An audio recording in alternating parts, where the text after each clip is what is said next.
Bonjour et bienvenue à Ongeard. Je viens de mettre mon pied dans le fil. Martin Lemay avec vous, accompagné de Luc Dansereau, édition du 3 avril 2019. Tout ça dans le désordre. Comment ça va? Ça va bien, merci et toi? Good, ça va bien, oui. Belle entrée en matière. Sur le fil. Ça arrive. Canadien qui l'a emporté hier 4-2 face au Lightning de Tampa Bay. Nate, je prends mon temps, Thompson. Non, mais il était tout le temps qu'il lance. Il était temps qu'il lance. Il a reçu dans ça, puis là, j'étais là.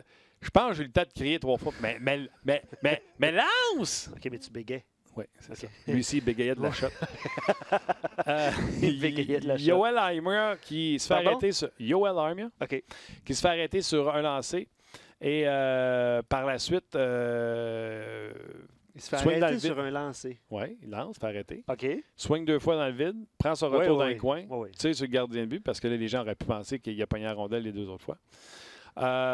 Et finit par la mettre dans le filet. Et Lekanen swing au vol, pogne le puck, re-swing le puck, pogne le puck. Tu comprends-tu? Oui. C'était ce genre de match-là. Là, je viens de te décrire 3 buts du Canadien. Ouais. Puis je t'ai pas parlé du premier que Domi fait la bonne affaire. Il a la rondelle sur sa palette. Puis il y a de la pression sur lui. Mais ça dans les coins. Coin neutre. Tu parles du but du premier. Premier. Ouais. C'était tout début de même. C'était tout des buts. Ouais. Malchanceux, travailler au pic-papel. On ramène des rondelles au filet. Mais le Canadien a dominé ce match-là. Absolument.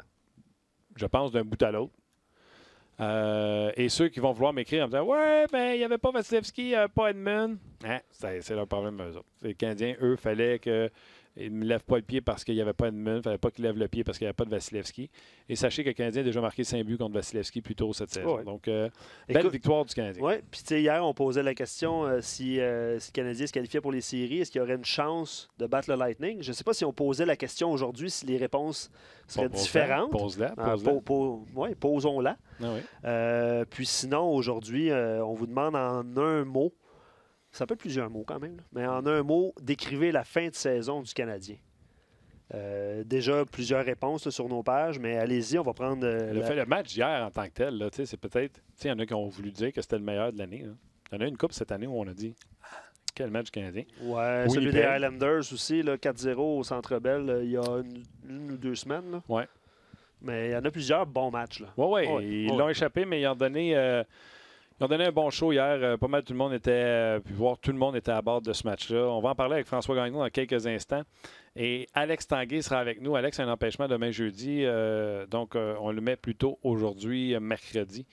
Alex qui toujours un succès avec nous autres le jeudi. Donc, on a plusieurs sujets à discuter avec lui. Et bien sûr, on veut profiter de votre QI hockey, de vos connaissances. Vous avez des questions pour Alex, vous ne vous gênez pas. Et vous avez des questions par rapport au match d'hier pour François Gagnon. Même chose, vous ne vous gênez pas. Ça va nous faire plaisir de transmettre les questions, les commentaires à nos intervenants. Le show est là pour ça. Avec les matchs d'hier, le Canadien a 94 points. À égalité avec les Blue Jackets de Columbus qui ont perdu hier. Mais vous le savez, là, ça fait un mois qu'on en parle. C'est les Jackets qui ont une bris d'égalité. Fait que même si les deux équipes ont le même nombre de matchs de jouer, 94 points les deux, le Canadien est en dehors du portrait des séries. C'est le cas ce matin. Et 7e, mais toujours à la portée du Canadien, les Hurricanes de Caroline qui ont battu facilement les Leafs de Toronto. Puis je dis facilement, je n'ai pas regardé la game, mais pas de minute. Mais fin de première période, il restait 5 minutes. Les Leafs avaient 2 lancés. Fait que je présume que quand tu as 2 shots, tu ne domines pas le match du côté des Leafs de Toronto. Les 2 prochains matchs du Canadien, pas facile. Washington où le Canadien va se faire brasser, c'est sûr. C'est la recette si je veux battre le Canadien, selon moi. Et samedi contre les Leafs de Toronto qui, à un moment donné, voudront sortir de leur torpeur parce que ça va pas partout pour eux autres. Donc, ce serait intéressant de voir. Le Canadien 2-2. Du côté des Blue Jackets, eux ne jouent pas jeudi. Fait qu'ils vont même savoir ce qui s'est passé avec les Hurricanes et le Canadien de Montréal. Eux, ils jouent un 2-2 vendredi et samedi. Ouais. Si je me souviens bien, c'est Rangers et Devils ou Rangers et Sénateurs? Il y a Sénateurs. Rangers et Sénateurs. Excuse-moi, tu parles des Jackets. Des Jackets. Je regarde ça à l'instant. Mais l'autre, je suis sûr, c'est les Hurricanes. Les autres vont pogner les Devils du New Jersey et les Flyers le samedi. Donc, c'est les Sénateurs du côté des Blue Jackets. New Jersey, t'es pas contre les 2 équipes? Ah, écoute, attends un petit peu. Là. Je suis sûr que jeudi, ils prennent... vendredi, ils prennent les Rangers, ça, je suis certain. C'est le match de samedi que je ne suis pas certain. Blue Jackets, vendredi, Rangers, samedi à Ottawa. OK. Voilà. Sénateur pourrait surprendre, mais les Rangers pourraient aussi, là, je veux dire, leurs 2 gardiens de but sont capables, que ce soit un ou l'autre. Je pense que Lundqvist l'a déjà prouvé, puis son substitut cette année a prouvé plusieurs personnes là, qui pouvaient faire la job. Donc, un gardien de but qui pourrait sauver le match pour les Rangers. Ils ont une jeune équipe quand même assez rapide. C'est possible. Mais si on se dit la vérité, il y a des bonnes chances que les Hurricanes et les Blue Jackets remportent leurs 2 matchs. Puis les Canadiens se doivent de remporter leurs 2 matchs. D'ailleurs, que dire de ce commentaire de Arthurie Lekonen hier en entrevue avec Marc Denis sur la glace? Je pense pas que c'est une faute de frappe. Je pense pas que c'est parce que c'est en anglais qu'il s'est trompé. Je pense que c'est le message qui circule dans le vestiaire.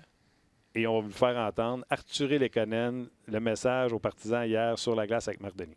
I mean, we still believe that we can make the playoffs. We got two games to go. We're going to win both of them, and we're going to make the playoffs. Il n'y avait pas de « we're going to try ». Non. We're going to win. Mais tu fais bien de mentionner que c'est dans le vestiaire, c'est le message qui est véhiculé. Je suis convaincu. Puis il croit. De la façon qu'il joue, il y croit aussi. Oui, c'est intéressant de voir comment cette équipe-là va jouer parce que ce sera encore 2 matchs. Puis tu sais, je l'ai dit tantôt, là, les Caps, c'est sûr que tu t'appelles Washington. Quand tes gars qui sont plus physiques sont là, tu leur dis bouscule le Canadien. Tu sais, pour revenir au match d'hier, premier but du Lightning, déviation sur la jambière de Max Domi devant le filet. Là, ça part un patin? Ouais, en tout cas, bas du corps. Donc, déviation. Puis Eddie Pasquale, on a eu peur à un moment donné qu'il vole le match. Là. Absolument. Et sais-tu quoi, moi, ce que je retiens de ces événements-là que tu viens de dire, les deux que tu viens de dire? J'ai pris une note là-dessus. Le Canadien et Max Domi sont restés concentrés, focus, malgré 1-0 que Domi score dans son net. Domi est resté concentré. Il ne s'est pas mis à courir après tout le monde pour faire le cave. T'as raison. Malgré qu'il tirait de l'arrière 2-1. Malgré qu'à un moment donné, tu te dis, hey, ça va en prendre combien de shots pour le battre, le Eddie Nobody Pasquale. Je ne veux pas être méchant, mais tu sais, c'était leur 3e gardien de but. Et je parlais avec mon collègue Joe Roberge à la radio. Il me disait, dans les rouges, c'était ça qu'on entendait. Les gens faisaient, hey, on est en train de se faire voler par un. Oui, absolument. Et lui, il dit, à ce moment-là, j'ai dit, non. Il n'est pas fluide. Là. Il n'est pas en papillon, puis il pousse une jambière, puis il se déplace. Là. Il va en papillon, se relève, puis il travaille fort dans son filet. Et Jonathan, il dit, j'étais convaincu qu'à la fin de la 2e période, ça allait casser. Puis ça a cassé un peu avant. Ouais. Parce qu'il dépensait tellement d'énergie dans ce match-là. Il faut rappeler également qu'il avait donné 5 buts contre les Red Wings de Détroit. Ouais. Mais écoute, il a fait des arrêts. On pouvait voir ses reprises là, à la télévision. Là. Il regardait à gauche, puis il était en train de se relever, puis la rondelle frappait ses jambières. C'était à ce point.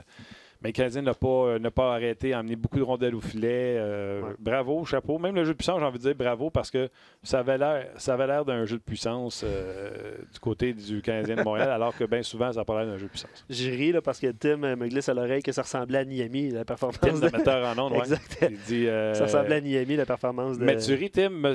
Hier, moi, je me suis dit, je prendrais Pasquale avant Niami. Hey boy, c'est pas peu dire, là. Non, écoute. Mais c'est vrai qu'il se battait, là. Il se battait devant son filet. Tu as raison. En même temps, des fois, on se dit il y a de la chance aussi par rapport à ça, mais bref. Okay. Je ne sais pas si on a de la difficulté à rejoindre François, Tim, mais on va lire quelques commentaires par rapport au match d'hier et à la question qu'on a posée.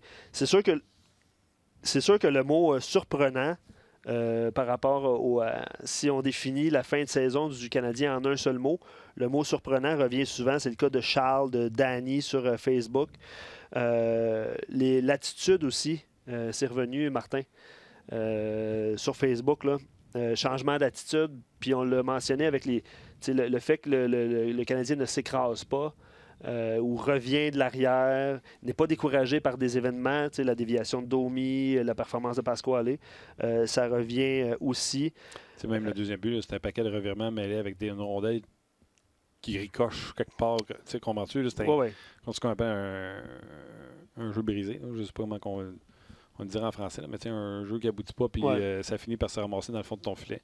Puis le Canadien continue de travailler. Autre élément de réponse, fin de saison excitante, c'est Jasmin qui nous écrit ça sur notre page RDS. Il dit qu'il a écouté les 2 dernières parties debout dans son salon, incapable de rester assis, parce qu'il crie, il s'implique dans le match, comme dans le temps. Ben moi aussi, je reste debout pour regarder les matchs. Mais moi, c'est pour ne pas m'endormir. C'est le truc quand tu t'endors. OK. Mais tu sais, les gens sont évidemment excités par écoute, le Canadien a donné 2 spectacles, là, samedi contre Winnipeg et hier contre le Lightning de Tampa Bay. Que tu aimes le Canadien ou que tu les aimes pas, ou que tu penses qu'ils vont faire série ou que tu penses pas qu'ils vont faire série, tu as eu 2 bons matchs, Absolument. 2 sapristi de bons matchs dans les 2 derniers du Canadien. François Gagnon, salut! Salut! Comment ça va? Ben écoute, ça va au baromètre du Canadien, là. Écoute, je sais pas, là, le ciel est noir, le ciel est gris, il y a de la neige qui tombait il y a 5 minutes. Ben oui. Mais c'est pas grave, le Canadien a gagné, fait que tout est beau aujourd'hui. Il y en a même qui disent amenez-la le Lightning, on va y pogner en première ronde, puis on va y sortir. Ah ben tu ris, j'ai fait partie de ceux-là. Non, mais je n'arrête pas de le dire. L'important, c'est de rentrer en série. Moi, je veux voir le Lightning. Hey, puis le Lightning, là, on va arrêter ça. Là. C'est sûr qu'il y a des bonnes chances qu'ils passent à travers le Canadien si c'est le Canadien qui rentre. Là. Des bonnes chances. Tu sais, genre, je ne mettrais pas ma maison, mais il y a des bonnes chances. Mais après ça, Boston, c'est pas fait. Puis après ça, Washington, c'est pas fait. Ils n'ont pas la Coupe Stanley. On ne gravera pas leur nom à la Coupe Stanley tout de suite. Puis le Canadien, ils ont un hot goalie, pas depuis 2 semaines. Il va bien, puis il n'a même pas besoin de faire des miracles dans les 2 derniers matchs, puis le Canadien l'emporte. Mais ça, c'est la plus belle chose pour hier. Tellement. Parce que j'étais avec Mike Johnson avant le match de TSN, puis il disait, bon, mais les seules chances du Canadien, c'est que Carey Price soit Carey Price. Puis il dit, c'est pour ça que tu lui donnes ce contrat-là, c'est pour ça que tu l'as comme pierre d'assise de ton équipe, puis tu veux qu'il gagne ces matchs-là. Mais tu sais, un gardien ne peut pas gagner tout seul. On l'a vu contre les Rangers en première ronde il y a 2 ans. Là. Price avait fait plus que sa job, mais sa gang, elle ne l'avait pas aidé. Ouais. Mais hier, le Canadien l'a aidé. Bon, sur la galerie de presse hier, tous ceux qui étaient proches du Lightning de Tampa Bay, que ce soit des gars qui jouaient pas, que ce soit des membres de l'état-major, ont passé la soirée à dire que le Lightning jouait un match pitoyable, et c'est ci et c'est ça. Puis c'est peut-être vrai. Mais le Canadien a pris les moyens pour gagner. Quand Tampa a marqué le premier but là, sur le tir qui a dévié sa jambe de Max Domi, j'ai dit, bon, ben la ballonne se déconfle drette là. Ben non, ils ont continué. Puis Tampa a commencé la deuxième période avec un but rapide encore. J'ai dit, bon, c'est correct. Le Canadien a dominé toute la première. Ils ont trouvé le moyen de niveler les chances. Puis là, ben, une rare occasion de marquer. Et puis Paquette contre un but qui va faire mal. Ben non. Ils ont continué à jouer puis ils sont revenus. Mais était où toute l'année, là, cette équipe-là qu'on a vue hier soir? C'est ça qui est fascinant dans le monde du sport.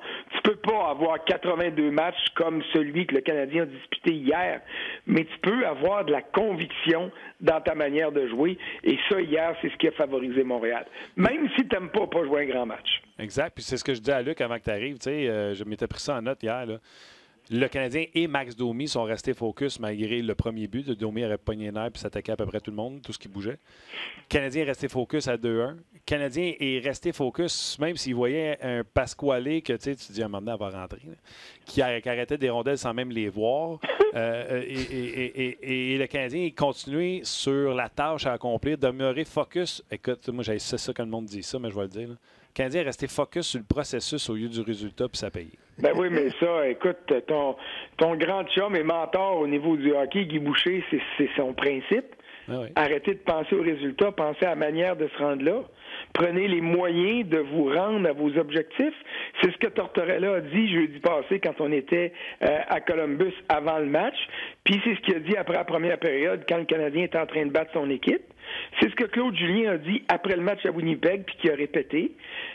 Prenons les moyens pour se rendre. Tu sais, c'est rare en maudit que tu gagnes un match que tu as mal joué. Ça arrive pas mal plus souvent que tu vas perdre un match que tu as bien joué.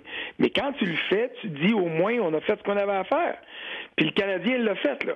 Le Canadien, tu sais, il est pas plus proche des séries ce matin qu'il l'était hier. En fait, un peu, parce que Columbus a perdu. Mais tu sais, les scénarios sont encore difficiles pour le Canadien. Mais malgré tout ça, tout le monde est positif aujourd'hui parce que le Canadien a non seulement gagné, mais parce qu'il a disputé un maudit bon match de hockey hier. Tellement. D'ailleurs, on va régler ça tout de suite. Luc me demandait aux gens ce matin une question. Je pense que les gens sont positifs. Là. En un mot, comment tu as formulé ça? En un mot, comment vous décrivez cette fin de saison du Canadien? Oui, c'est ça. Qu'il soit en série ou pas, comment tu décrirais ça, François? Tu peux prendre plus qu'un mot. Ben, écoute, moi, c'est satisfaisant. Mais je l'ai dit la semaine passée, puis je me suis fait ramasser à tour de bras vendredi parce que le Canadien avait perdu comme Columbus. Dimanche, après la victoire contre Winnipeg, tu dis que c'est une saison satisfaisante, puis le monde est d'accord, puis à matin, le monde va être d'accord encore. Parce que tout dépend ici des résultats du Canadien. Si le Canadien joue bien, tout le monde est positif. Si le Canadien joue mal puis perd, tout le monde est négatif. Puis là, quand tu essaies d'amener des points de vue pour tempérer puis calmer la torpeur de tout le monde, tu te fais garrocher des roches. Mais la réalité est bien simple. Le Canadien, cette année, a fait ce qu'il avait à faire. Il a augmenté sa cadence à un point tel que là, il est sur le bord des séries. Qui y aille ou qui y aille pas, il met la barre beaucoup plus haute pour l'an prochain. Puis l'année prochaine, je te le dis tout de suite, moi, là, va être bien plus difficile que je l'ai été cette année, puis bien plus dur dans mes analyses que je l'ai été cette année sur le Canadien, parce que j'en avais pas d'attente cette année. Le Canadien m'a prouvé qu'il peut être un club de série. Ça veut pas dire que ça va être facile, parce que Philadelphie va être meilleure, puis Floride va être meilleure. Puis les équipes qui sont là, tu t'attends à ce qu'elles restent là. Mais je vais m'attendre à plus de Montréal. Alors, depuis le début de l'année, là, ça fait combien de fois, là? 25, 30, 50 fois qu'on se parle, là? Je t'ai dit saison de transition 200 fois depuis le début de ces conversations-là, puis je te le dis encore. Le Canadien a réussi son année de transition. Il est passé d'un club médiocre à un club capable de se battre pour une place en série.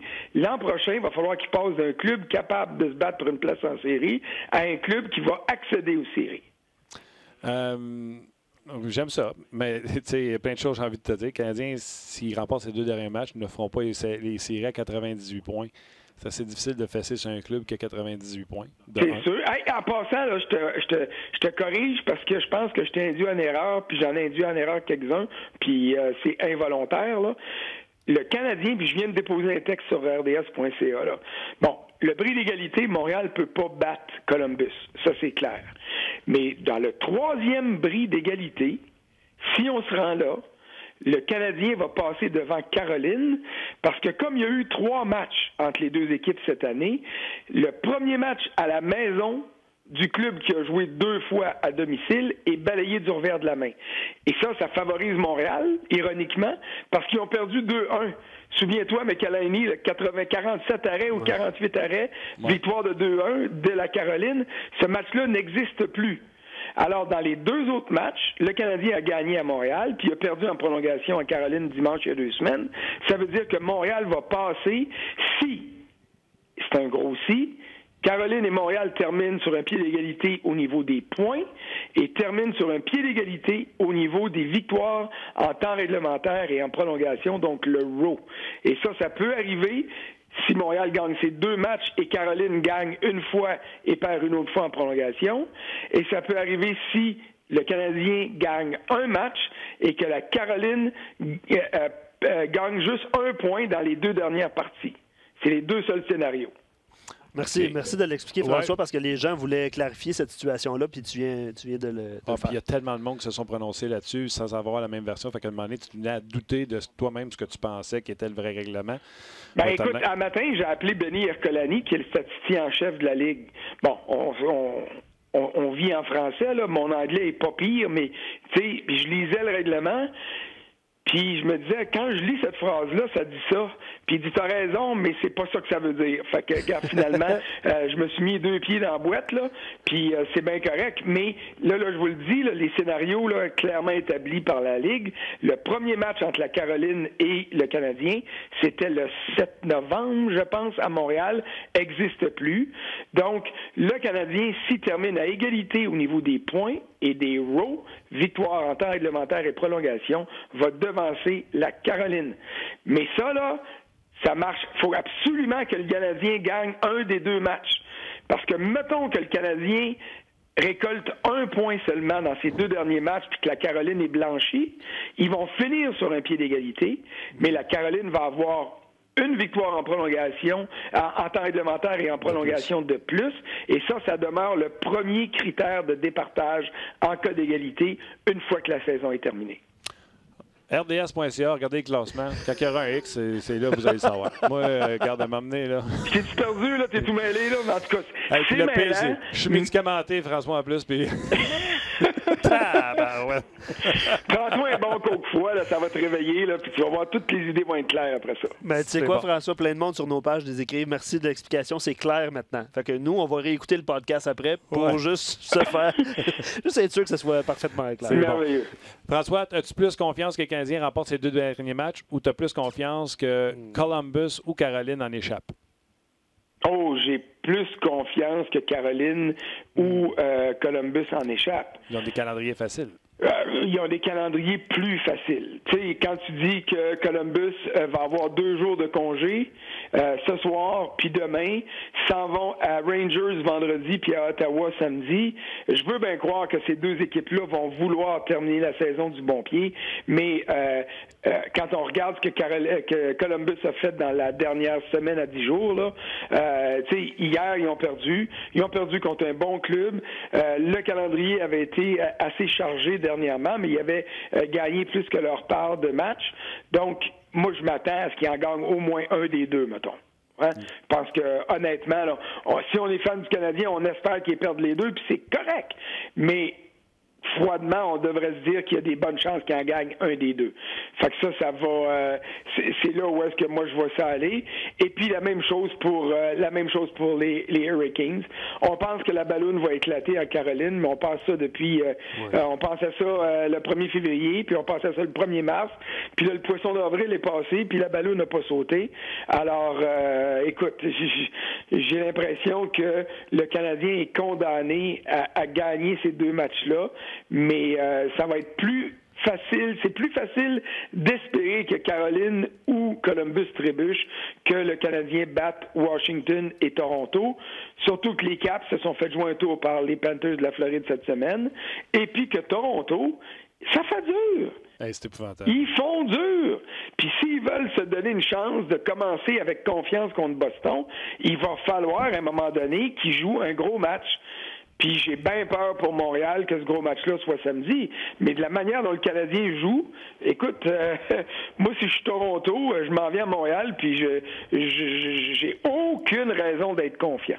Non, puis les livres, là, je vais faire la parenthèse là-dessus. Hier, j'ai regardé le match canadien Lightning RDS, bien sûr, puis je mets mon téléphone. Normalement, je l'aurais mis sur RDS pour les pointages, mais il y a eu un petit problème avec le box score de RDS, fait que je m'en vais sur le site de NHL, puis je vois que les lancers, c'est à peu près 8-9 Hurricanes avec 5 minutes à faire et 2 pour les Leafs. Fait que je fais, bon Dieu, les Leafs, ça leur tente vraiment pas, tu sais. Et là, à un moment donné, ça apparaît, les Leafs prennent les devants 1-0 avec 4 lancés. Fait que là, je fais, bon, bonne nouvelle, les Leafs prennent les devants. 5 minutes après, je regarde, la première période est finie, c'est 1-0 Hurricanes. Voyons donc, qu'est-ce qui se passe avec... Et Luc m'a expliqué qu'il y a eu un but refusé du côté de Toronto, qui se sont fait dominer en première période avec seulement, comme je le disais tantôt, 2 lancés. Et écoute, on en a parlé, toi puis moi, la dernière fois qu'on s'est jasé.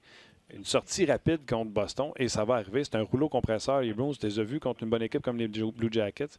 S'ils se font sortir rapidement en 4 et en 5, ça va brasser à Toronto. Moi, je suis convaincu que la survie de Babcock comme coach en chef à Toronto est menacée si les Maple Leafs perdent en première ronde. Puis la raison pour laquelle je vous dis ça, c'est que regardez autour des coachs qui sont de très bons entraîneurs qui sont disponibles. Je sais pas pour toi, là, mais moi, je vois facilement Joel Quenneville aller diriger les Maple Leafs à Toronto. Facilement.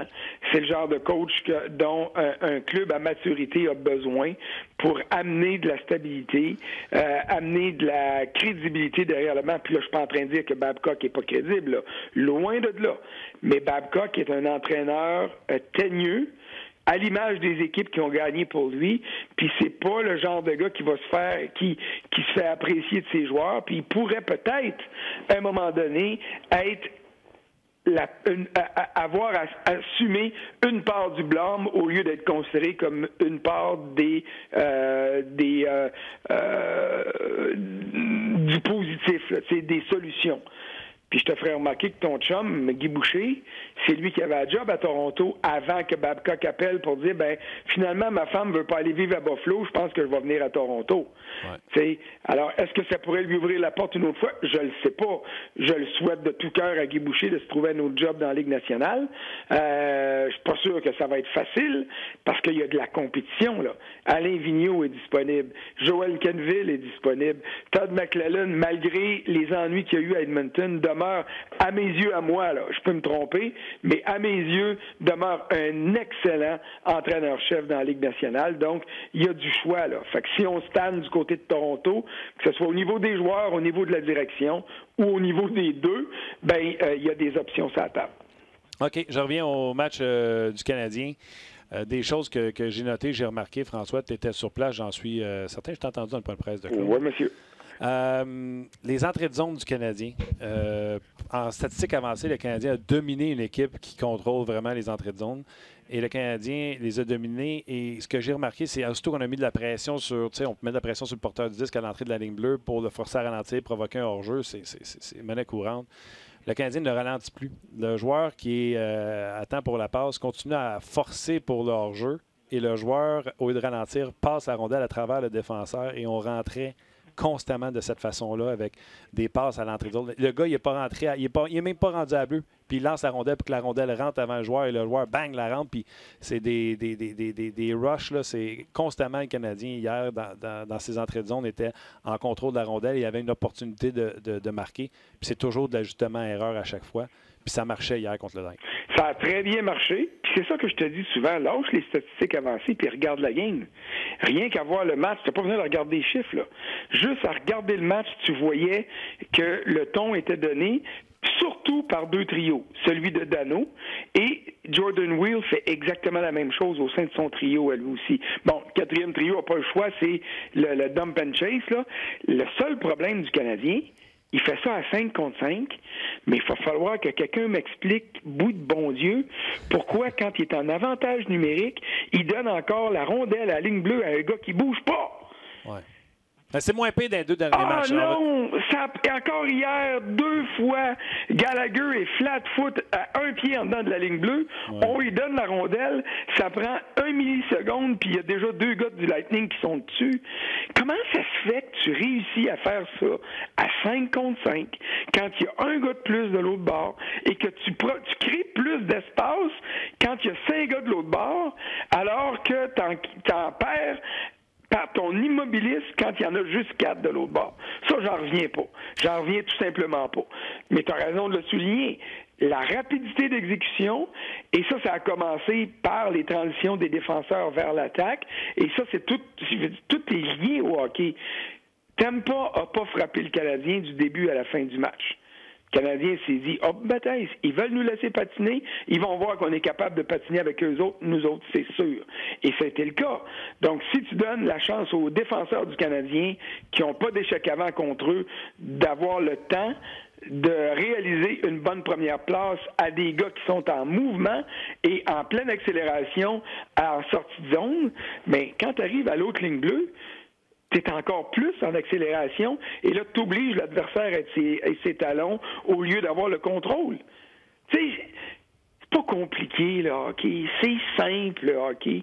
Tu regardes ce que l'autre bord te donne, puis tu en prends avantage. Puis hier, le Lightning n'a pas frappé le Canadien en a profité. Jeudi passé, à Columbus, le Canadien n'avait pas d'affaire à aller le long des bandes. Il allait se faire écrabouiller par Columbus. Puis c'est ça qui est arrivé. C'est le 4e trio de Columbus qui a ralenti Montréal. Hier, il n'y a personne. De Kucherov à Stamkos à McDonough, il n'y a personne qui a réussi à ralentir le Canadien. Et c'est pour ça que le Canadien était en mesure de faire si belle figure. Oui, ce ne sera pas pareil. À Washington, j'ai l'impression que les Capitals connaissent la recette et qu'ils vont brasser le Canadien. S'ils veulent gagner, évidemment. Ouais. Oui. Par contre, tu sais, je ne veux pas défendre l'indéfendable, puis j'aime ça quand on parle de stratégie de hockey. Puis nos auditeurs, je pense que c'est une portion du show qui aime pas juste de « Ah, Jonathan Drouin, il n'est pas constant ». Tu parlais de la vitesse en entrée de zone, en avantage numérique, les gars sont statiques. Il faut comprendre qu'en entrée de zone, François, puis tu vas être d'accord, la vitesse, c'est pas juste la vitesse que toi tu génères. La vitesse, c'est ton accélération par en avant versus qu'est-ce que le défenseur a comme vitesse. Ça veut dire que tu peux patiner moins vite, mais si lui est arrêté, tu vas passer pas mal plus vite à côté de lui que si tu patines à 100 à l'heure puis que lui patine à 90 à l'heure. Tu comprends ce que je veux dire? Complètement. Et là, étant donné qu'on fait la fameuse passe par en arrière, les défenseurs de l'équipe adverse et même les attaquants sont stagnants à la ligne bleue. Alors, on pense que, étant donné qu'ils sont stagnants, qu'on a assez de vitesse pour les passer. soit en ayant la rondelle ou en donnant la rondelle pour un give and go. Tandis que quand on rentre avec, comme on expliquait tantôt, à 5 contre 5, il recule. Fait que de toute façon, on ne peut pas faire une back pass, tout ça. Fait qu'on essaie de générer de la vitesse encore plus rapidement pour les dépasser. Fait que, tu sais, c'est la pas du gain. Là. Tu vois que le gars est arrêté, tu fais OK, je vais l'avoir, il est arrêté. Puis là, tu t'en viens, puis là, tu te fais piquer, tu te fais poker, tu te fais stick to stick, tu te fais enlever la rondelle. Mais tu as raison. C'est la même chose, mais.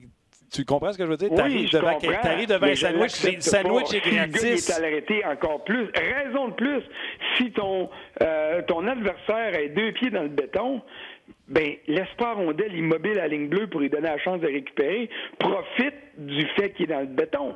Alors, accélère encore plus. Puis tu as bien fait de parler de la vitesse de tout le monde. Moi, la vitesse qui m'occupe le plus au hockey, c'est pas le patin. Tu sais, je regardais Yannick Gourde aller, c'est une beauté de voir patiner. Paul Byron, c'est une beauté de le voir aller. Hier, Jonathan Drouin a joué un gros match. Puis ceux qui ont perdu du temps à essayer de trouver des petits points négatifs, oh, il s'est pas replié ici, oh, il a fait ça. Hey, un instant, là. Il a pris sa part du blâme cette année, et souvent, très souvent, et trop souvent, c'était mérité. Mais hier soir, un instant, là, il a disputé un match à l'image du reste de son équipe. Mais là, je me perds. Là où je voulais aller, c'est pour moi, là, la vitesse que je veux voir, c'est la vitesse de la rondelle. Pour moi, quand tu as le contrôle de la rondelle, puis que tu la fais bouger rapidement, t'étourdis ton adversaire, t'étourdis le gardien de but. C'est comme ça que Tampa Bay a marqué autant de buts cette année. C'est comme ça que Tampa Bay a marqué autant de buts en avantage numérique. C'est comme ça que Toronto, quand ils sont capables de profiter de leur avantage numérique, marquent des buts. C'est quand la rondelle bouge. Patiner vite, c'est beau, c'est spectaculaire. Bouger la rondelle rapidement puis avec précision, c'est efficace puis ça te fait gagner. C'est clair. Puis je vais revenir sur Drouin. J'ai pris une note là-dessus. Son effort était en plus. Puis je suis d'accord avec toi, on ne peut rien reprocher. Même dans les replis, j'ai pas vu un repli boiteux. Mais en début de match, c'est ce que je dis à Luc tantôt. Christy qui n'est pas chanceux. La rondelle par-dessus son bâton, elle sort du territoire. Fait une passe à l'aveuglette dans l'arrière d'une filet. Je suis convaincu que son joueur le suit. T'sais, il ne l'aurait pas laissé là pour le plaisir. T'sais, il travaille, les intentions sont bonnes, mais il n'y a pas tous les résultats qu'il aimerait avoir. Non, puis là, c'est que ça devient aussi exagéré. Là. Sur le deuxième but, celui de Paquette, là, en début de deuxième période, Joël Armia, il ne fait pas exprès, mais il perd la rondelle. Est-ce que Drouin est pris à contre-pied après ça? Oui, mais là, s'il faut que tu gères en fonction de dire mon chum va perdre la rondelle au lieu de la garder, ben là, tu ne peux plus jouer au hockey. Alors, quand j'ai vu le jeu-là, puis j'ai vu le monde dire Drouin a perdu son homme, wow, minute, là. Je veux dire, critiquons quand c'est justifié. Et puis, à un moment donné, il faut aussi savoir lever le pied dans la critique parce que ça devient démesuré. Alors, dans ce cas-ci, je donne le bénéfice du doute à Drouin, puis encore plus. Domi a marqué pour prendre sa revanche de son premier but malchanceux. Puis Armia, qui joue du maudit gros hockey en ce moment, il faut se le dire. Attention, on va l'enregistrer. François qui dit qu'Armia joue du gros hockey. Oui. Non, écoute, tu le sais très bien que quand je pars sur une tangente puis que je réalise que j'ai peut-être été trop sévère sur quelqu'un ou à l'opposé que je l'ai encensé un petit peu trop, je vais rectifier le tir, je suis le premier à le remarquer. Mais Armia, il joue du très gros hockey. Ça demeure un joueur de soutien pour moi, mais il reste que ce qu'il fait là, en ce moment, il le fait très bien. Puis il a réussi à racheter sa bévue qui a donné le deuxième but. Donc, pour moi, là, de voir Domi marquer le but d'assurance, puis de voir Armia se reprendre, c'est des indications, c'est des signes que cette équipe-là se tient pour vrai, qu'elle a du caractère pour vrai, et que même si elle manque les séries, moi, je vais dire bravo. Vous m'avez impressionné toute l'année. Oui, vous avez échappé des matchs. Oui, vous avez eu des séquences qui n'allaient pas bien. Oui, il y en a un puis un autre qui n'a peut-être pas donné son plein potentiel tout le temps. Mais globalement, il faut que les conclusions de cette saison-là, peu importe qu'il y ait en série ou pas, soient plus positives ou positives, parce que c'est des conclusions, qu'elles soient plus positives que négatives. C'est bon. Puis en plus, ceux qui vont vouloir comparer Sergachev à Drouin, sur le quatrième but de Domi, il est parti tout seul parce que Sergachev a été attiré par le puck et qu'il n'avait pas l'affaire là. Fait que ce qui est bon pour Kiki est bon pour Coco. Oui. Puis, m'a dit une chose, je l'ai regardé aller Sergachev hier. Pas une grosse game. Puis, je trouve qu'il a de l'air d'un petit gars qui est au-dessus de ses affaires. Quand un gars de 20 ans joue comme un gars de 32, là, j'ai des problèmes avec ça. Mais il y a du talent, ça n'a pas de sens. Je veux te demander, en terminant, je finis avec ça. Moi, j'étais au Centre Bell quand la première fois on a présenté Georges Saint-Pierre à la foule, puis il y avait une claque de bowling. Éric Gay, même chose, une claque de bowling. Félix Auger-Aliassine qu'on a présenté à la foule et que la foule réagit de cette façon-là. Je sais qu'avec toi, je peux parler d'autre chose que de hockey. C'est pas formidable? Oui. Puis honnêtement, hier, là, tu m'ouvres la porte, puis ça va être ma manchette à l'antichambre à soir. Le Canadien m'a impressionné, mais les partisans m'ont impressionné. Tellement. C'est bon. Pas juste pour Félix Auger-Aliassine, de le voir, puis il était loin, le monde le cherchait. J'étais dans la loge pour préparer mon entraque avec Alain Crête quand ils l'ont présenté. Puis tu voyais le monde, il est où? Il voulait le voir. Ouais. Tu sais, il y avait quelque chose qui était là. Mais les fans étaient dans le coup hier. Tellement. Quand Domi a marqué dans son but, tu l'as senti, ça a fait boum, ça a dégonflé. Mais ça a pris 45 secondes, puis là, ça a commencé en arrière du but de Carey Price d'un balcon, là, des go à go, puis là, tout le monde embarqué. Pas juste en haut, le monde qui paye, là, qui casse leur cochon pour y aller, ceux qui payent le gros prix aussi, puis qui passent ça sur les comptes de dépenses, ou qui s'en rendent même pas compte parce qu'ils ont tellement d'argent, ils embarquaient eux autres aussi. Même chose quand Paquette a compté au début de la deuxième. Ouf, tu l'as senti, ça a tombé. Puis après ça, lentement, mais rapidement, c'est revenu. Ça a commencé doucement, puis là, c'était à crescendo. Les fans, hier, n'ont pas abandonné leur équipe. Et ça, pour moi, là, ça mérite d'être souligné parce que c'est aussi important. Quand on parle de l'avantage de la patinoire, là, c'est de ça dont on parle. Et hier, le Canadien l'avait. Tellement. Puis, dans les premières secondes, à la télévision, on se rendait compte que la foule était là. Donc, bravo à tous ceux qui étaient là. Puis, bravo à Félix Auger-Aliassine. Ça fait un beau modèle pour notre jeunesse. Ah, ben ça, oui. François, gros merci. On te suit sur rds.ca. Comme tu l'as dit, là, il y a un article que tu viens de mettre sur le site. Fait qu'on te lit sans faute. C'est bien gentil. Bonne journée. Puis, on verra ce que ça va donner demain soir. Les doigts croisés. OK. Bye. C'est bon. François Gagnon, que vous pouvez lire très souvent, parce qu'il écrit très souvent sur le RDS.ca. Oui, tu fais bien de le mentionner sur Facebook, plusieurs commentaires positifs par rapport à Armia.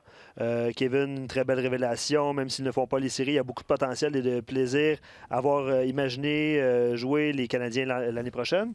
Il souligne la part de Armia. Max aussi, même chose, je l'avais dit qu'Armia avait un beau potentiel, des bonnes mains, un bon contrôle de rondelle, prend des bonnes décisions avec la rondelle aussi. C'est-tu Armia? Ou c'est Andrew Shaw, je pense, qu'il est parti pour faire un wraparound puis il est revenu de l'autre bord. J'étais convaincu qu'il avait pris le gardien de but puis la rondelle a passé tout droit, comme si son bâton n'avait pas fait le hook pour rentrer la rondelle dans le net. OK. Je pense, en tout cas, Shaw a fait une belle manœuvre à un moment donné. C'est arrivé, parce que c'est un droitier, visiblement. Il est parti pour faire le tour, puis il est revenu. Puis on dirait que sa palette n'a pas... Oui, c'est Andrew Shaw. C'est Andrew Shaw. On va aller rejoindre Alex Tanguay dans quelques instants. Pour les gens de Facebook, on vous invite à venir rejoindre la communauté du RDS.ca. On va le faire immédiatement, mais on va prendre la plupart de vos commentaires que vous nous avez écrits de l'autre côté. Donc, merci aux gens de Facebook d'avoir été là. Merci aux gens de Facebook. Venez nous rejoindre sur RDS.ca. On raccroche. C'est Mario qui écrivait ça tantôt, puis on en a parlé, Martin, avant le début de l'émission, l'apport de Philippe Danault au cercle des mises en jeu. Là encore, tu te souviens, pour la game de Winnipeg, je te dis, il n'y a pas eu d'étoile, il en méritait une. Je pense exactement la même chose pour aujourd'hui. OK. Un autre auditeur sur Facebook, puis ça aussi, on en a parlé avant le début de l'émission. Attends un petit peu, j'essaie de retrouver le message. Parce que nous autres, on arrive 1 heure avant le show, mais c'est de ça qu'on parle pareil. Ben, c'est ça. On fait comme un pré-show. Un pré-podcast. Carole soulignait aussi la vitesse. Parce que vous parliez de vitesse, entrée de zone, tout ça avec François. Soulignait la vitesse de Victor Mété. Ça aussi, tu en as parlé avant le show. Oui, c'est ça. Impressionné hier, Oui, absolument. Puis il aurait pu marquer 2-3 buts. À un moment donné, tu parlais de Pasquale qui avait de la misère à lire le jeu, tout ça. À un moment donné, ça a frappé son masque, puis Pasquale n'avait aucune idée. Ça, c'est un lancer de Mété. C'est lui qui a provoqué le but de Lekonen aussi. Il a amené la rondelle au filet bien rapide, puis les gens l'ont souligné sur nos pages. Mété, Kulak a été bon hier. Oui, Kulak était bon hier. Puis Weber a mis, on le disait aussi, là, mais Weber mettait beaucoup de pression sur même les défenseurs. On l'a vu souvent impliqué dans le jeu offensivement à mettre de la pression.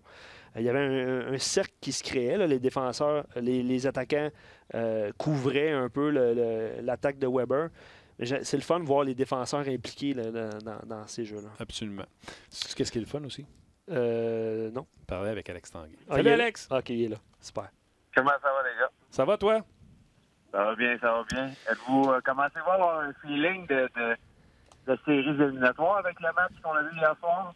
Écoute, l'ambiance, c'est ce qu'on disait tantôt avec François Gagnon. L'ambiance était tellement hot. Les partisans étaient bons. C'est là que tu dis, ça prend des séries. Les séries à Montréal, tu sais, tu les as vécues. Tu n'es pas favori, puis l'ambiance va être survoltée dans le Centre Bell. Ça prend ça. Écoute, pour te dire jusqu'à quel point, je nommerai pas la personne, c'est un ami, c'est un grand fan des Bruins de Boston. Et puis hier, il est allé avec un ami qui, lui, est partisan du Canadien. Puis au milieu de la partie, mon ami des Bruins a commencé à applaudir pour le Canadien. Donc, c'est pour donner un exemple de comment l'atmosphère était enthousiaste hier, comment c'était dans l'amphithéâtre à Montréal. C'est le fun à voir, c'est excitant. J'espère que le Canadien va nous donner un bon match encore demain pour avoir une expérience fantastique samedi soir contre les Maple Leafs de Toronto. Ça serait le fun en mots aussi. Tellement. Et imagine un match comme ça, ultime, un samedi soir, Canadien-Leafs. Le pays au complet va être arrivé à leurs écrans, c'est sûr. Ça, il n'y a pas de doute là-dessus. Puis les Maple Leafs, écoute, je suis un peu curieux des Maple Leafs parce que ça a été certainement décevant du côté des Maple Leafs dans le dernier mois et demi de voir que c'est une équipe qui cherche défensivement, qui cherche la transition. Il y a un manque de motivation, certainement, du côté défensif de plusieurs des jeunes Maple Leafs qui, eux, veulent produire de l'attaque, mais des fois, produire de l'attaque et oublier la défense. J'ai vraiment hâte de voir comment cette équipe va se débrouiller en séries éliminatoires parce que plus que je regarde les gars, les Bruins de Boston, plus que je suis obligé de te dire que les Maple Leafs, ça va être très difficile en première ronde. Ah oui, puis avec tous les intervenants qu'on a, que ce soit Pierre Lebrun, François tantôt, là, une exclusion, puis on va revenir sur le Canadien, mais une exclusion rapide, parce que c'est ce qui va arriver. Là. Les Browns jouent comme un rouleau compresseur, puis les Leafs s'en vont. Je ne sais pas s'il y a quelque chose qui va les arrêter pour qu'ils se rendent jusque dans le fond du baril. Ils s'en vont complètement à l'opposé, les deux équipes. Fait que je m'attends à une sortie rapide. Ça va brasser à Toronto. Là. C'est sûr que ça va être extrêmement décevant pour les Maple Leafs de Toronto quand tu penses à ce que Shanahan, Dubas ont fait. Et je pense aussi à Mike Babcock, qui est un entraîneur qui est le mieux payé dans la Ligue nationale. Puis avec le salaire qu'il fait, certainement qu'il se doit de commencer à être critiqué parce qu'en tant qu'entraîneur, tu te dois de... C'est difficile de justifier et de créer de l'attaque. Parce que de l'attaque, c'est beaucoup d'intuition par les joueurs, c'est beaucoup un feeling, c'est beaucoup de confiance. Donc, tu as besoin de tes joueurs qui performent d'une certaine manière pour être capable d'aboutir à faire ça. Mais du côté défensif, ça me surprend pour moi parce que Mike Babcock n'a pas été capable de commencer à avoir des structures, à rendre les joueurs un peu plus responsables. Parce que, bien honnêtement, du côté des Maple Leafs, on regarde certains joueurs. Puis je vais donner Austin Matthews hier au match contre les Islanders. Il va en arrière du but. Son jeu est d'arrêter. C'est des choses qu'avec des jeunes joueurs, c'est encore une jeune équipe, les Maple Leafs. Oui, Kadri a peut-être un petit peu plus d'expérience. Mais Tavares n'a pas joué beaucoup dans les séries éliminatoires. Marner a besoin de beaucoup d'expérience. Matthews a besoin d'être coaché. Nylander, Kapanen, c'est tous des joueurs. Zach Hyman, ils n'ont pas beaucoup d'expérience. Tu as besoin de mettre une structure en place. Moi, je suis obligé de te dire, Martin, que si je vois Barry Trotz serait coach des Maple Leafs présentement, est-ce que cette équipe-là serait meilleure? Je suis obligé de te dire que oui. Donc, pour moi, Mike Babcock, ça doit commencer à prendre un petit peu de Partie du blanc. Tu as bien raison. Puis, en tout cas, regarde, ce serait intéressant jusqu'à la fin de la saison pour eux. J'en reviens sur le match du Canadien ou des derniers matchs du Canadien. Je ne sais pas, tu sais, avec ta job, tu as 40 000 écrans, puis des fois, tu regardes plus, mettons, Toronto, Hurricanes que Canadien. Moi, je parlais tantôt de vitesse en entrée de zone, comment les Canadiens ne ralentissaient pas puis qu'ils lançaient les rondelles en territoire avant même de rentrer la bleue quand on essayait de retenir l'attaquant pour créer des hors-jeux. François lui a parlé de vitesse de rondelle au lieu de vitesse de patin.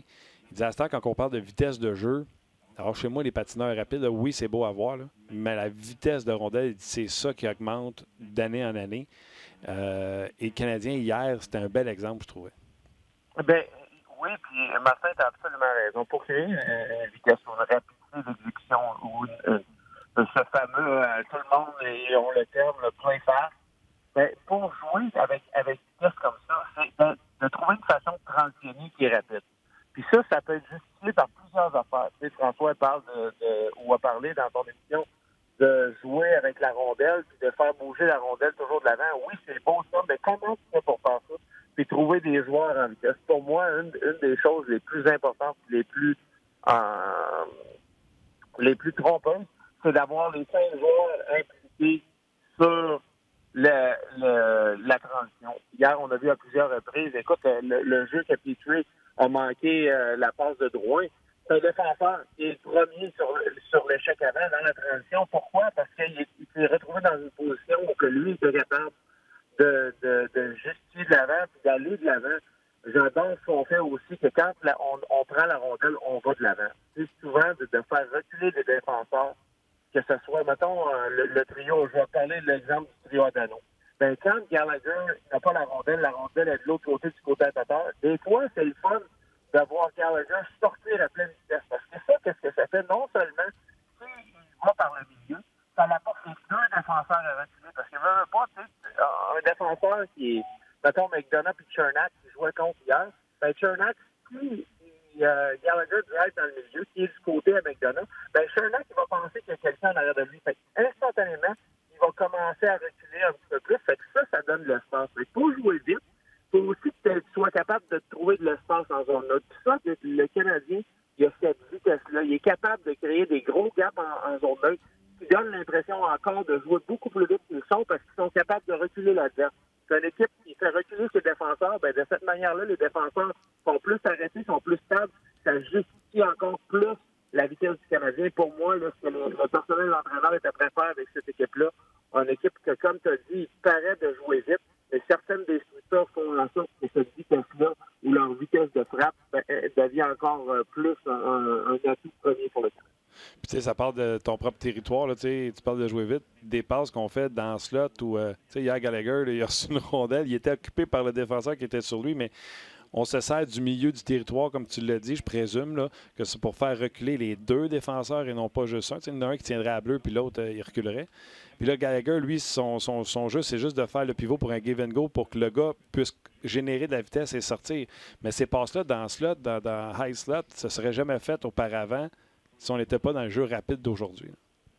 Non, et puis tu as absolument raison. Écoute, je suis vraiment impressionné de la manière dont le Canadien était capable de structurer son équipe, parce que chaque équipe a des forces et des faiblesses. Quand on regarde le Canadien, oui, est-ce qu'on a vu hier Chernak à certains moments donnés, puis Coburn utiliser leurs épaules, utiliser leur grosseur, parce que du côté du Canadien, on n'est pas l'équipe la plus grosse. Mais on a trouvé une manière de jouer rapide. Utiliser le centre de la patinoire, c'est une des choses qui fait en sorte que tu utilises rapide. Admettons que Dano est au milieu de la patinoire, ben les 2 défenseurs se doivent d'être responsables. Donc, ça les force, veut pas les 2 avoir un bâton comme en ligne de passe près de Dano pour pas lui le laisser rentrer. Attends, c'est ça. Là, quand Dano est capable de juste aller par le milieu puis ralentir le jeu puis les 2 défenseurs un petit peu, ben là, tu as Gallagher puis Tatar ou peu importe, comme on a vu Petrie hier, tu as parlé de Victor Mété. J'ai été vraiment impressionné de son match hier, Victor Mété. Non seulement ça, mais du fait qu'à un certain moment donné, je me dois de croire, puis c'est mon opinion, que Shea Weber a peut-être une blessure au bas du corps du côté droit parce que chaque transition du côté droit pour Shea Weber était plus difficile. Puis Victor Mété, on l'a vu, il était capable, avec sa vitesse, d'aller rattraper à certains moments donnés. Donc, pour moi, là, j'ai été impressionné du Canadien, de leur vitesse, de leur transition, de la manière dont ils jouent. Puis non seulement ça, de la confiance avec laquelle ils jouaient. Tu sais, hier, c'est comme si on aurait dit, tu sais, souvent, tu as des joueurs dans cette situation, dans certaines situations qui veulent jouer dans les gros moments. Ben, Claude Julien parlait à plusieurs reprises cette année qu'il était confiant, puis qu'il y avait un bon groupe de joueurs, puis c'était une équipe qui était enthousiaste, puis qui recherchait un défi. Ben, hier, on avait vu vraiment un groupe de gars qui recherchaient à relever le défi, puis vraiment, là, chapeau aux Canadiens, comme j'ai dit, pour moi, c'est excitant. J'aimais ça voir ça. J'aime ça voir des matchs de hockey. Je suis obligé de te dire, puis tu dis qu'on regarde beaucoup le hockey, toi et moi, Martin. Hier, je me suis retourné après ça, puis j'ai regardé le match de l'Avalanche contre les Oilers d'Edmonton. Je peux te dire que le tempo n'était pas proche, mais même pas proche du match canadien là-dedans.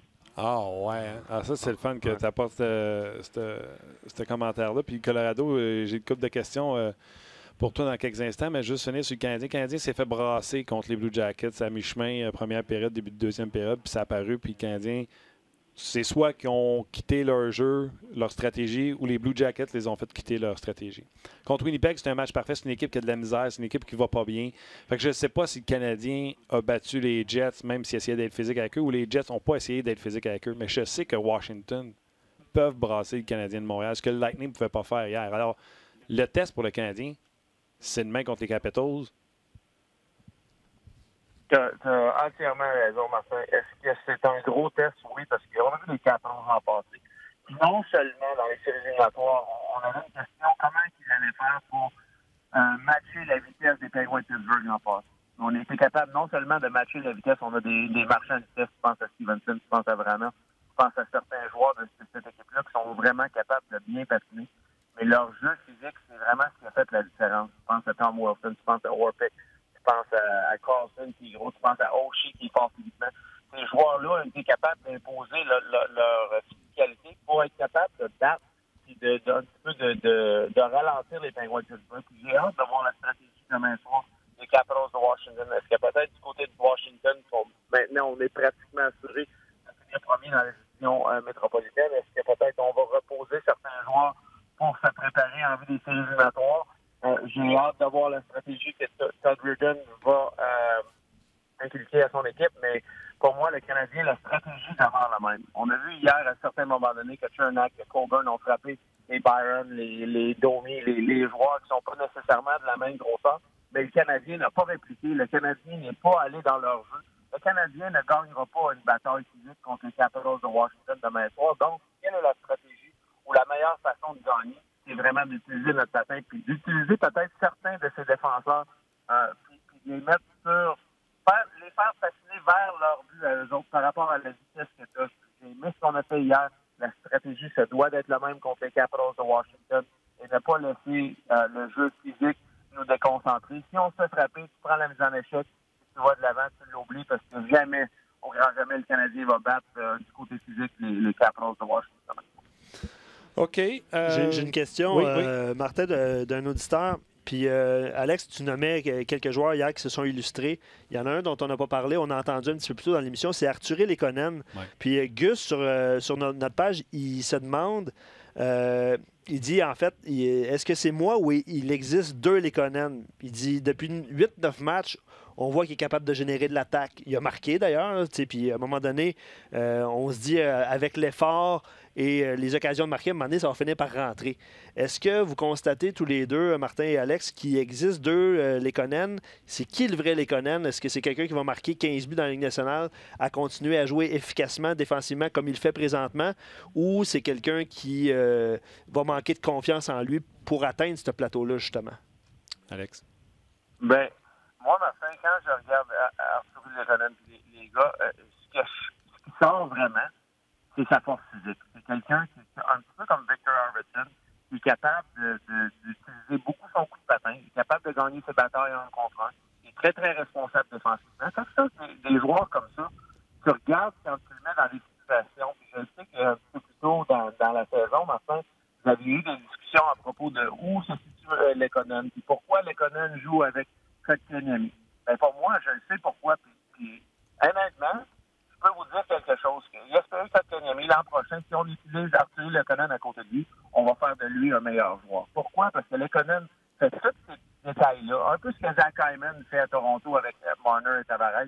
Il gagne toutes ses batailles. Il est capable de reculer le défensif adverse. Oui, c'est pas le joueur qui va se marquer 25, 30, 40 buts, mais c'est le joueur qui va faire tous les petits détails de faire en sorte que Tavares est capable d'avoir la meilleure saison de sa vie que Marner a 90-95 points. L'an prochain, ne se faisons pas de cachette. Quand Kotkaniemi va aller cet été s'entraîner, il va mettre 10-15 livres de masse, il va ajouter de la vitesse à son patin. L'an prochain, comment on l'entoure, puis comment bien l'entourer. Pour moi, un joueur comme Lekonen et ce joueur-là. Pour les partisans du Canadien, ne vous en faites pas. Si Arthurie Lekonen ne marque pas, moi, c'est pas nécessairement un moins pour lui. Ce que je veux voir de lui, c'est voir cette intensité-là. Puis quand tu vois un joueur comme ça, on le voit avec Colin Wilson présentement avec l'Avalanche du Colorado, qui lui a été capable au fil des ans à Nashville de toujours rehausser son jeu en fin de saison, parce que c'est des joueurs utiles qui gagnent les batteurs, qui sont forts un contre un, qui ont un centre de gravité qui est bas, qui sont capables de bien protéger la rondelle, d'acheter du temps à leurs coéquipiers. pour moi, un joueur comme Lekonen, j'ai hâte de voir ce que le futur l'emporte. Mais si je suis son entraîneur, certainement que je lui dis de continuer à emporter cette intensité-là sur une base régulière. Parce que s'il fait et apporte cette intensité-là sur une base régulière, est-ce que 20-25 buts, est-ce que de s'approcher d'un peu ce que Gallagher fait est possible pour lui? Pour moi, c'est un potentiel qui est vraiment plausible. 23 ans, puis la seule chose que je vais dire, parce que, tu sais, tout a été dit. Tout a été dit. Je pense pas qu'on peut le critiquer. Là. Il a manqué des filets, il n'aurait même pas scoré dans l'océan. Là. Mais, oui. L'as-tu déjà vu manquer d'intensité sur une présence? Non. Puis ça, des joueurs comme ça, là, moi, là, être allié puis jouer avec lui, là, demain matin, je le prends sur mon équipe. Demain matin, je le prends sur mon trio. Puis, faites-vous-en pas. 23 ans, un joueur comme ça prend pas grand-chose. Ça prend 2-3. Est-ce que son lancer est mauvais? Non, ils ont un excellent lancer, un lancer qui est pesant. C'est juste qu'on dirait que ça manque de confiance-là. Puis des fois, d'année en année, parce que là, il y a 23 ans, puis il en parle. Il en a parlé ouvertement hier dans l'entrevue avec Martini en fin de match. Il n'y a pas nécessairement la saison qu'il voulait offensivement. Mais ça, des fois, d'avoir l'été et d'être capable de penser à autre chose. Des fois, c'est juste cet été-là, puis de se dire, hey, j'ai un bon lancer, je suis capable de faire ça. Des fois, ces choses-là peuvent te donner confiance. Moi, je serais vraiment pas surpris de le voir l'an prochain marquer une vingtaine de buts, peut-être même 25 avec un joueur comme Kotkaniemi. Ben, Jonathan, sur notre page, il va de ces arguments-là. Il dit, comme tu as mentionné, Alex, il semble être un gamer, le joueur qui lève son jeu d'un cran quand ça compte, playoff type. Évidemment, il est toujours présent. C'est ça, il est présent. Puis avez-vous vu, les gars, le sourire qu'il y avait dans l'entrevue avec ça? Oh, oui. C'est comme si, moi, là, j'ai aimé ça, cette game-là, puis je suis content. Puis ça, comme tu as parlé de gamer, là, des gars comme ça, là, ça la veut, ce match-là. Ça a hâte à ces matchs-là. C'est comme si on dirait qu'on a une sixième vitesse quand un match comme ça arrive. C'est vraiment ce qu'il nous a donné hier. Bon, ben, si tu l'as écouté l'entrevue, comment tu as aimé son commentaire quand il a dit on va gagner les 2 prochains matchs et on va rentrer en série? Bien, j'aime ça. Écoute, pourquoi t'es un joueur direct qui ne va pas gagner? Peut-être qu'on va gagner. Non, l'attitude est vraiment d'aller à Washington et de ne pas être intimidé par le fait que les Capitals vont gagner la Coupe cette année, par le fait que les Capitals sont premiers dans la division métropolitaine. Nous autres, on s'en va là pour gagner un match. Puis, tu sais, Dieu sait ce qui peut arriver. Les Canadiens gagnent les 2 prochains matchs. Puis, les Blue Jackets en échappant, les Hurricanes en échappant, ben, ça peut être notre adversaire de premier tour, les Capitals de Washington. Donc, pour moi, l'attitude qu'ils ont démontré d'aller gagner les 2 prochains, c'est exactement ce que je veux voir de la part de moi. OK, on va ailleurs un peu dans le hockey. Premièrement, réaction aux commentaires de Connor McDavid qui, avec raison, a son casque des non-participations aux séries. On n'a pas de GM. Ça va mal ici cette année. Absolument.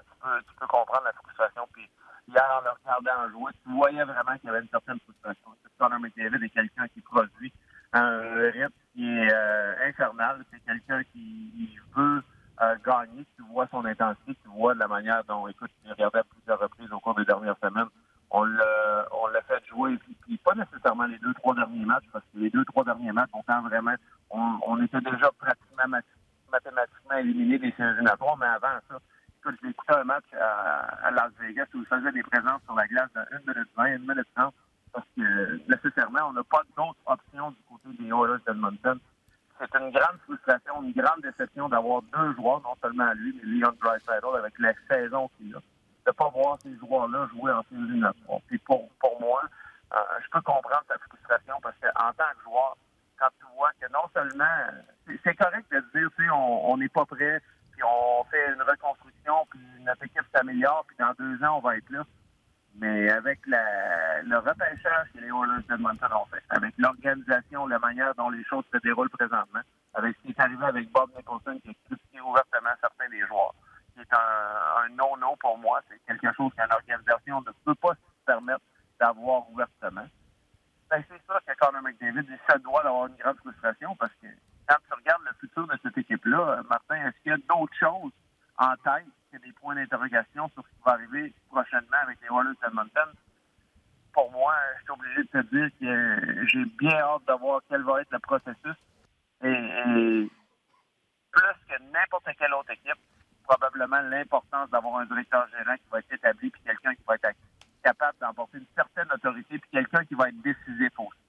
parce que le groupe de personnes qui est en place présentement, qui est en place pour les 10-12 dernières années, n'a pas bien fonctionné, n'a pas réussi son mandat de transitionner cette équipe-là vers une équipe qui pouvait gagner constamment, parce qu'après tous les choix de première ronde, j'en ai parlé un peu plus tôt dans ton émission cet hiver, Martin, je pense à ce que les Nordiques de Québec et les fans des Nordiques ont dû endurer à la fin des années 80, début des années 90.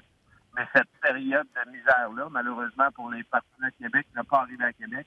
Mais cette période de misère-là, de Owen Nolan, de Matt Sundin, de Eric Lindros, de tous ces joueurs-là, a permis à l'Avalanche du Colorado d'avoir le succès qu'il y a eu à partir du milieu des années 90 à aller jusqu'au milieu des années 2005 par rapport à ce repêchage-là, par rapport à avoir transitionné.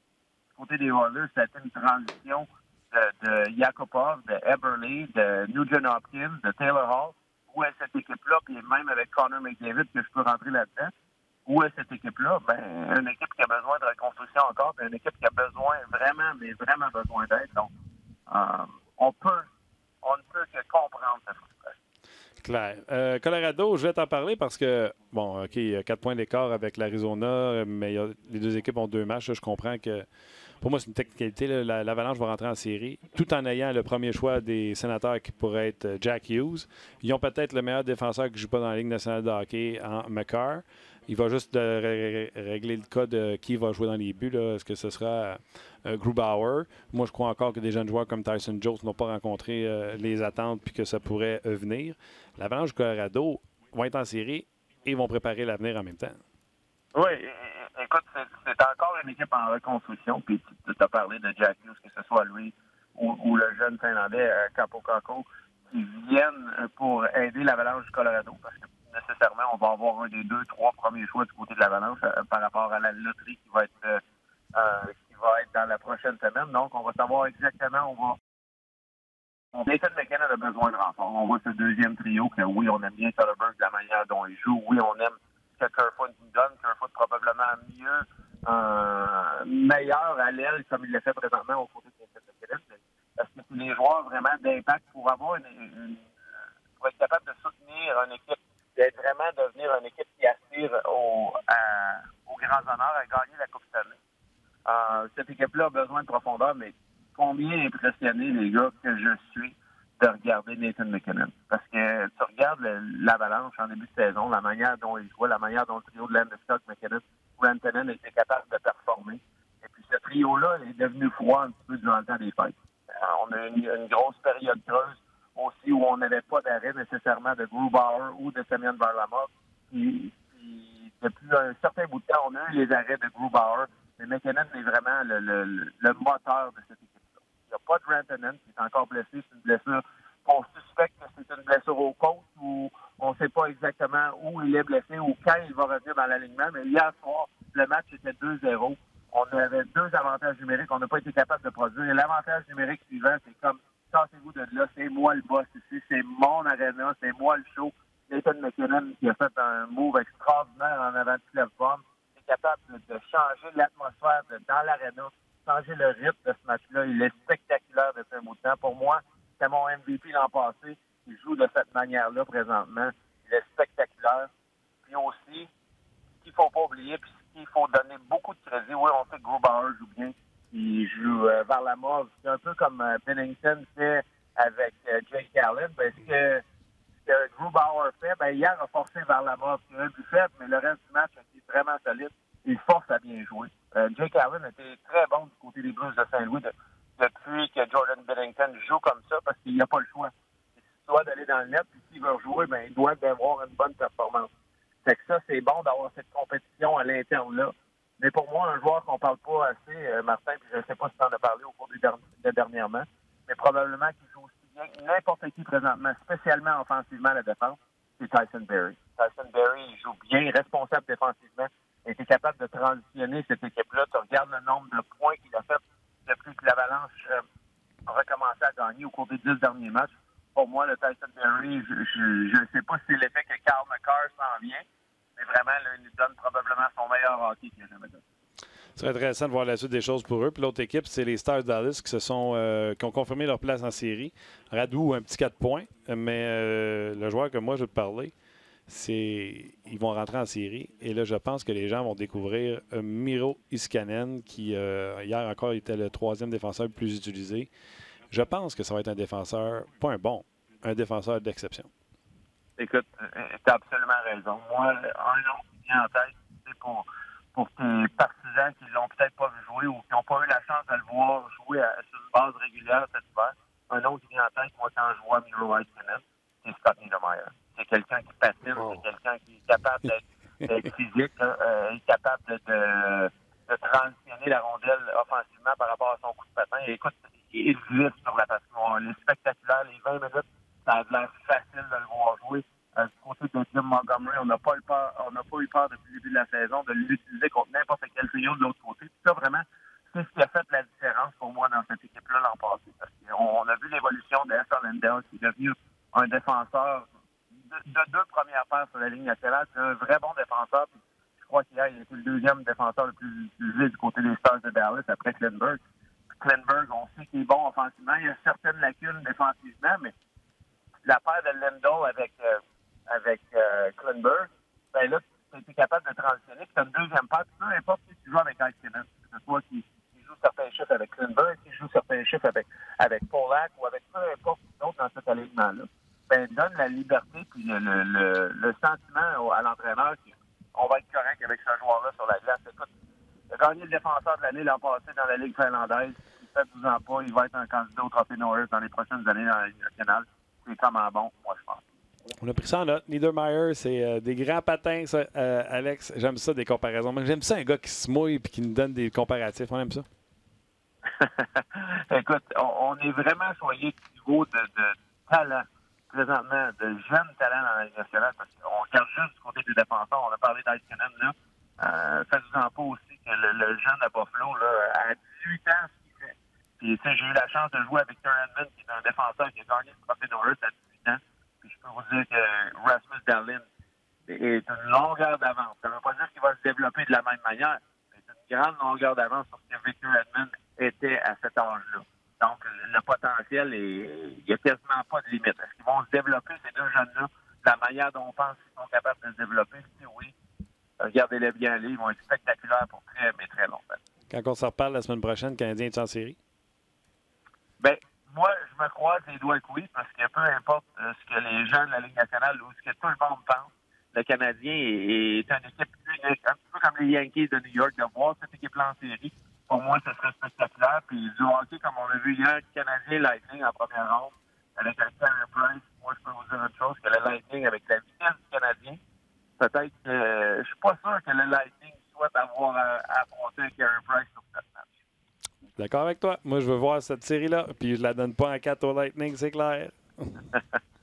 All right, du grand hockey hier.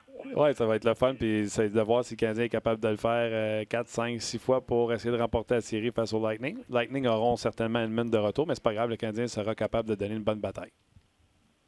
Je l'espère, mais non seulement Edmund, mais il y a un certain Vasilevski qui va avoir quelque chose à dire contre Carey Price. Il est pas pire, lui, ça a l'air. All right, Alex, bien fait. On se rejoint la semaine prochaine. Ça fait plaisir. Bye-bye. C'était Alex Tanguay.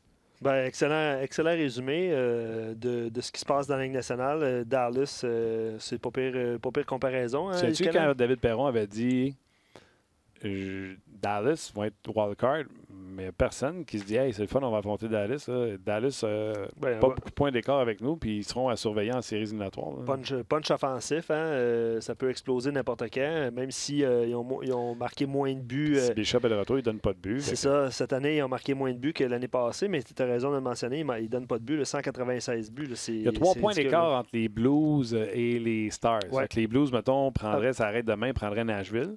Oui, un match en main du côté des Blues. Il reste 3 matchs à disputer. Mais tu comprends, c'est ça que David Perron disait. Là, c'est pas 1 ou 2 victoires qui fait qu'une équipe, c'est une grande équipe et que l'autre, c'est une mauvaise équipe. Non.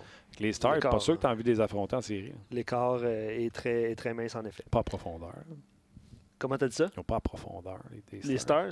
Que les Blues? Non, c'est vrai. Non, puis tu sais, après ces games, Ben... C'est Dixon, Radulov. Puis, tu sais, ça va moins bien du côté des Jets de Winnipeg. Là, puis Dallas affronterait les Jets présentement là, si la saison se terminait. La centrale qu'on disait si forte, là, ça se peut que ça se gagne pas 100 points. Exact. Oui. Ouais, puis c'est quoi? C'est Colorado à 86 points. Donc, 88. Il y a 88? Oui. Ah, OK, j'ai 86. Rafraîchi. C'est peut-être pas à jour. Mais voilà, merci à Claude qui mentionne que les analyses d'Alex sont du bonbon. On aime ça jaser avec Alex, puis on aime ça prendre vos questions et commentaires pour interagir avec Alex. Je m'en ai dit chaque jeudi, on est mercredi. On l'a devancé cette semaine, Alex. Demain, évidemment, jour de match. On peut dire que c'est le match de l'année pour la 100e fois. On va parler à Marc Denis qui va être en direct de Washington. Puis Craig Button va être avec nous demain matin. Est-ce qu'on se fait un spécial... Bon, ce ne sera pas un spécial repêchage. Là. C'est pas là qu'on fait cette émission-là? C'est plus tard? Ah ben oui, plus tard. Okay. Ben oui. Je sais sûr. Plus tard. Okay. Voilà. Yves Dansereau. Merci, Martin. Merci beaucoup. Merci également à Tim à la mise en onde. Un gros merci à vous d'avoir été là. On se rejase demain pour une autre édition de On Jase.